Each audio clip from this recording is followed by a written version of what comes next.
To continue the discussion and debate, both sides, we're joined now by Eduardo Naret. He is the author of the Naret Files on Substack, who says that the visas are bad news for the American worker. Then we got Rick Jordan. He's the CEO of Reach Out Technology. He says the visas are immensely important, especially in the tech world. So it's great to have you both on. Eduardo, Trump, as I said, he really hasn't weighed in publicly on this yet. Musk and Ramaswamy want to keep and expand these visas. So why do you think that they are wrong? Why should we scrap or at least reduce the program? Sure. Well, thanks for having me on. And first, I want to say I completely agree with you that it's great we're having this debate out in the open. Elon and Vivek have done great things for the MAGA movement, and so their opinions should definitely be heard, and we can have this debate. And in this case, they're just wrong on the issue. And in fact, I think the entire premise of this conversation is insulting to American workers. Vivek, Elon, and many others want us to believe that America just doesn't have the talent. We just don't have the brain power in this great country, in all of our universities, in all of our schools, in all of our young American students. We just don't have the talent to compete with the rest of the world. And they say that we need the rest of the world's geniuses, the cream of the crop, to come here. And I think on its surface, that sounds like a great idea. Why wouldn't we want more Elon Musks to come here?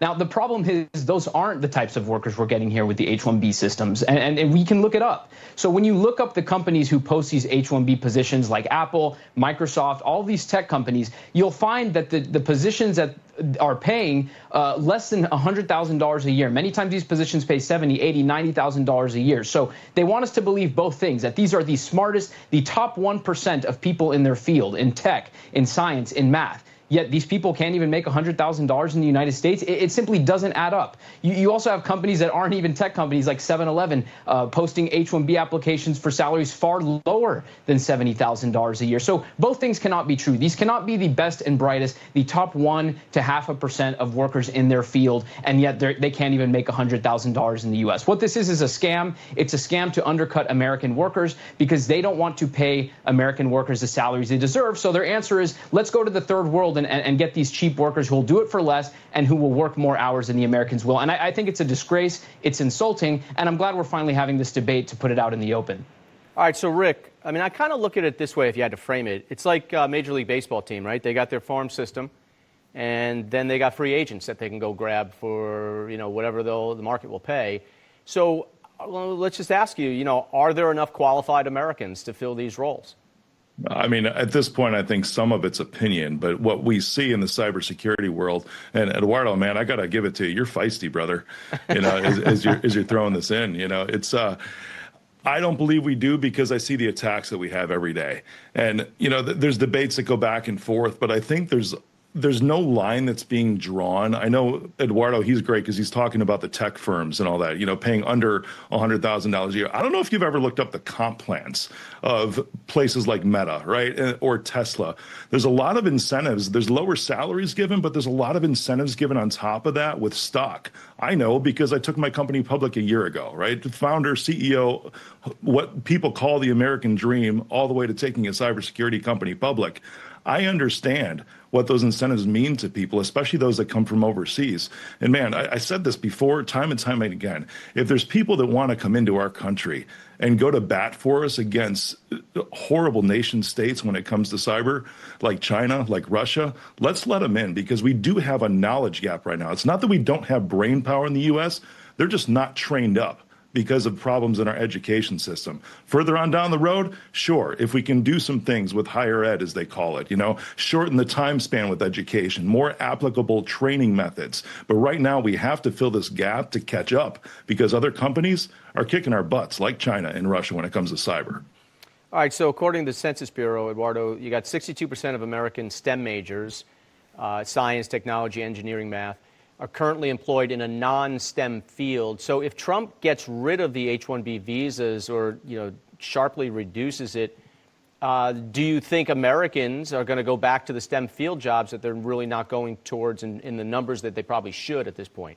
Well, I'm glad you mentioned that statistic. I was about to go there next. And so what that tells us is people, again, young Americans are going to study science, technology, math in college, and then they go work in other fields. And of course, you can account for things like choice. But when it's over 62%, I think what we can deduce is that these positions simply aren't paying enough. What you're finding is a lot of these STEM majors go on to law school. They go work in business. They go work in finance. They go work in Wall Street. And so we're supposed to have a free market. We're always told about the blessings of a free market. And of course, it has many. But in a free market, if you can't get the talent, you have to pay more if you want to attract that talent. The solution shouldn't be let's call India and see what we can offer some of their so-called best and brightest and have them come here. I'm certainly open to a system that would truly attract the 1% in the world. That's just not the system that we have right now. Just last year, for example, Apple had to settle because it was a settlement for $25 million because they were found discriminating against American workers in favor of H-1B visa workers. And so again, I think America has the best education system in the world. We have the best universities. We were the world's leading superpower before the H-1B visa existed. And so it doesn't make sense to me that, oh my gosh, without the H-1B visa, America is going to lag behind. We have the talent in this country. We have kids who go through our entire education system from K through 12 and then college. I certainly think that these students would be talented to do it. And look, that's not to say, to my colleague's point here, that we can't improve university systems, that we shouldn't invest in better programs so these students are maybe more prepared when they graduate. But I'm really against a system that looks overseas and undercuts American salaries, undercuts American workers. We have many talented people in this country, and we should give them a shot. Rick, I got not a lot of time, but I want you to answer. Yeah, you bet. I mean, it is the education. So when it comes to tech, if you're looking at 4 years for a bachelor's degree, which many of these individuals coming over from overseas with the H-1B program have that. However, they get application a lot sooner, right? In the States, if you look at a doctor, right, you don't have residency until like the 4th year, pretty much, of medical school. So we're talking like the 7th or 8th year total. That has to be substantially shortened for the tech field, because by the time you get through, even with a 4-year degree in education programs, things are so outdated, right? The medical field moves slower, as an example. Same with the legal field, moves slower than tech. Tech moves so fast.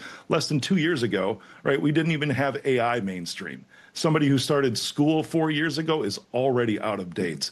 That's why we need to fill the talent gap now, and the H-1B program can help us do that while completely changing our education around specifically the tech industry. Yeah, let's get rid of some of these prereqs that I'm paying for my daughter to go for OT, and I'm paying for wine tasting classes or whatever the hell she's taking. Yeah, totally who's going agree to with write that. a term paper on Anne Frank and then go into the tech field, right? Yeah, exactly. Eduardo and Rick, thanks for joining us. I appreciate it. Thanks so much. All right, it turns out that the illegal alien accused of setting a woman on fire on a New York City subway train had been previously